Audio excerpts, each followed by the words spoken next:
May I ask if you have any treasure? What sort of things do you value most? Yes, this is Search for Truth, and I'm delighted you can join us. Today, your Bible study program teacher, Brian Johnston, examines this topic of stewards of the treasuries in this series called Guarding the Gates. Today's talk is that title, The Stewards of the Treasuries, and once again, Brian will draw lessons to help us faithfully maintain our Christian testimony and so bring God the glory. Our main Bible verses are again taken from 1 Chronicles and chapter 9 from verse 17 to 26. So let's enjoy hearing about the stewards of the treasuries with Brian. Thanks, John. We're tracing the idea of a threshold in the Bible, and not just any threshold, but the threshold of God's temple or earthly house. One famous psalm seems to make reference to doorkeepers or those who kept the threshold. Psalm 84 famously says in verse 10, "For a day in your courts is better than 1,000 elsewhere. I would rather be a doorkeeper in the house of my God than dwell in the tents of wickedness." Dare I say, what may be a more accurate translation clarifies the situation as this: "For a day in your courts is better than 1,000 outside. I would rather stand at the threshold of the house of my God than dwell in the tents of wickedness." The sense of the contrast being made seems to demand that the humblest position associated with God's house was preferable to being in the tents of wickedness. To be an official doorkeeper or a keeper of the threshold was a respected and responsible position of trust, so the contrast offered is less striking. The basic idea here is to sit or to stand at the threshold, as if denoting those who barely qualify to be there. So although most likely the actual doorkeeper is not featured in that psalm, we probably have come to associate it, of all scriptures, most readily with the office of the doorkeeper long ago, especially in God's house. However, in this series of studies, our main text is 1 Chronicles chapter 9. Now the gatekeepers were Shallum and Akub and Talmon and Ahiman and their relatives, Shallum, the chief, being stationed until now at the king's gate to the east. These were the gatekeepers for the camp of the sons of Levi. Shallum, the son of Kore, the son of Ebiasaph, the son of Korah, and his relatives of his father's house, the Korahites, were over the work of the service, keepers of the thresholds of the tent, and their fathers had been over the camp of the Lord, keepers of the entrance. Phinehas, the son of Eleazar, was ruler over them previously, and the Lord was with him. Zechariah, the son of Meshelemiah, was gatekeeper of the entrance of the tent of meeting. All these who were chosen to be gatekeepers at the thresholds were 212. These were enrolled by genealogy in their villages, whom David and Samuel the seer appointed in their office of trust. So they and their sons had charge of the gates of the house of the Lord, even the house of the tent, as guards. The gatekeepers were on the four sides, to the east, west, north, and south. Their relatives in their villages were to come in every 7 days from time to time to be with them. For the four chief gatekeepers, who were Levites, were in an office of trust, and were over the chambers and over the treasuries in the house of God.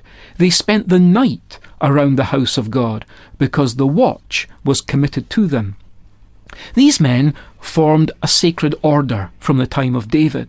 They guarded the gates of the house of the Lord, closing and opening them at the proper times, so preventing the unclean from entering the sacred enclosure. They also had charge of the sacred vessels and of the freewill offerings, and lived in chambers at the temple. They were Levites, and came in from the Levitical villages every 7th day for service in their turn. Their office was honourable, ranking with the singers after the priests and the Levites. We've already commented on the fact that these keepers of the threshold were said to be in an office of trust.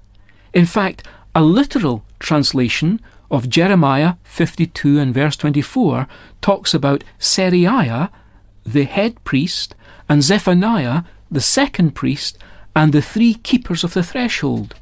It reads there as if, at that time at least, the keepers of the threshold ranked immediately after the high priest and his deputy in the way in which they were viewed by others. This underlines the point that theirs was seen as a responsible position. When Jeremiah the prophet was once asked to demonstrate the integrity of certain people by inviting them to drink wine contrary to their father's command, he says, "I brought them to the house of the Lord, into the chamber of the sons of Hanan, the son of Igdaliah, the man of God, which was near the chamber of the officials, above the chamber of Maaseiah, the son of Shallum, keeper of the threshold." These were quarters so reverenced that none would call into question the unusual activity that was being transacted there.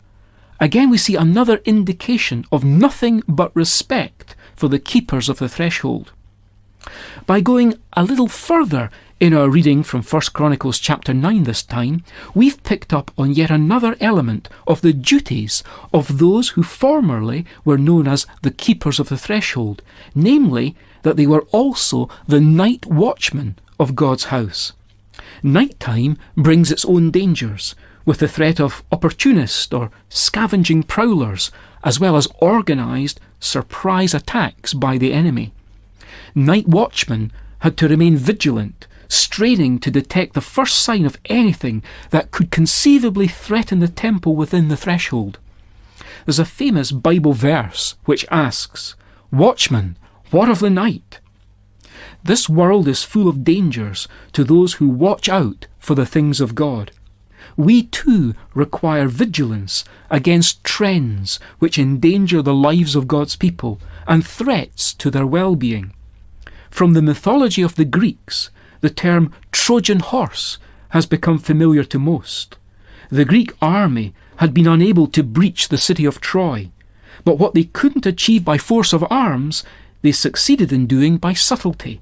They retreated from their positions surrounding the city, leaving behind, it appeared, the gift of a large wooden horse.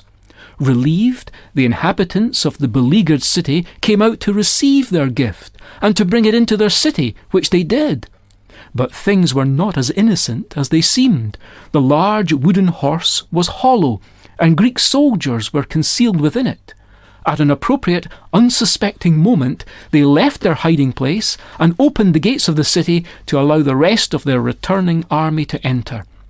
So the term Trojan horse has come to describe anything which at first sight appears innocent in itself, even desirable and welcomed by us, and seemingly free from any apparent threat, but which, on the contrary, if invited into our lives, contains within it the power to do significant damage. Some who were once secure in their faith have ended up making shipwreck of it after entertaining what had seemed initially to be an acceptable or compatible secular idea. This has happened to people who began to accommodate contemporary ideas on the inspiration of the Bible, or the Bible's account of origins, or the resurrection of Christ, or something else fundamental like that. We must be so careful with the ideas which we entertain, and we must screen them and filter them thoroughly against all of biblical truth. For ideas have consequences, and the consequences can prove to be far more far-reaching than we at first suspect. God's house, with all its holy preciousness to God, requires diligence on our part to ensure it's kept clear of corrupting influences from our secular surroundings. But it doesn't have to be an intellectual idea which we allow to enter our minds for it to become our undoing. We might also adopt a behaviour or practice which at first sight seems innocent enough. Surely there's no harm in it, we say. But it has often proved to be the case that one thing leads to another. Once the principle of integrity has been compromised, we're on a slippery slope. The Bible often uses the description "the night" with spiritual overtones. During the story of the betrayal of our Lord, we read that Judas went out, and it was night. That's not only telling us the time of the day, it's a masterful literary touch, which equally alluded to the character of the foul deed that Judas was initiating at that very moment. In the Apostle Paul's writings, he warns Christians concerning sins which are characteristic of the night, the world's dark night, the spiritual darkness which is the result of rejecting the light of God's revelation. How dark is the understanding which has willfully shut out the knowledge of God. There's no doubt that this is a darkening world. Are we fulfilling our night watchman duties as keepers of the threshold by remaining alert to the dangers of the night? When Paul was writing to the Thessalonians, and in that first letter of his to them, he finishes every single chapter with some mention of the return of Christ. In the 5th chapter, he warns of the coming night, which will fully engulf this world after Christ has taken away from it his church, being all who are believers on himself.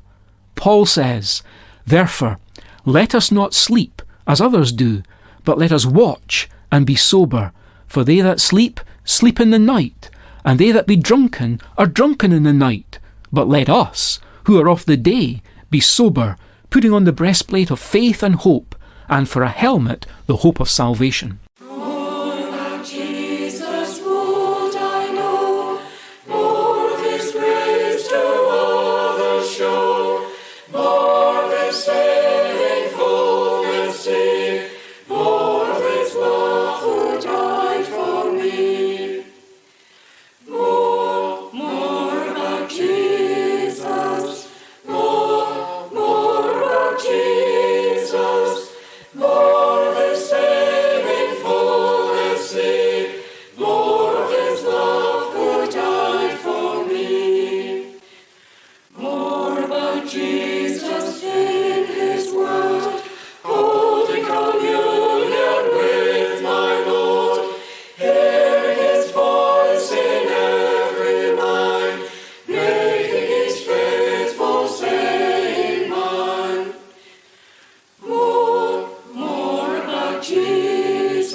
As I said earlier, here's a reminder of how you can receive a transcript book of all the talks in this series. It's available online, and you can obtain it by downloading a copy from churchesofgod.info/media. Alternatively, you can write to us and request a hard copy book. Just ask for the title, Guarding the Gates. And by the way, don't forget to include your own postal address so we know where to send it. You can use email or the post, and here's our address. Search for Truth, Hayes Press, The Barn, Flaxlands, Royal Wootton Bassett, Swindon SN4 8DY, UK. Our email address is sft@churchesofgod.info. Now, you might be interested to know that most titles of Search for Truth transcript books have been turned into ebooks, and they're available at amazon.co.uk/Kindle-ebooks. And when you're in the Kindle store, just type Search for Truth, Brian Johnston, into the field, and you'll find them.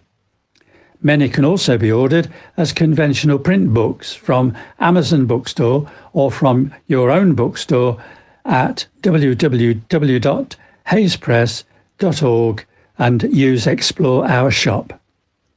Once again, it's been a great joy to enjoy the pleasure of your company. Thanks for giving your time to be with us. And if it's at all possible, I'd love you to join us next time. But until then, it's goodbye and very best wishes from our Bible teacher Brian, our producer David, our singers, and me, John. So see you again soon. And meantime, we wish you God's richest blessings.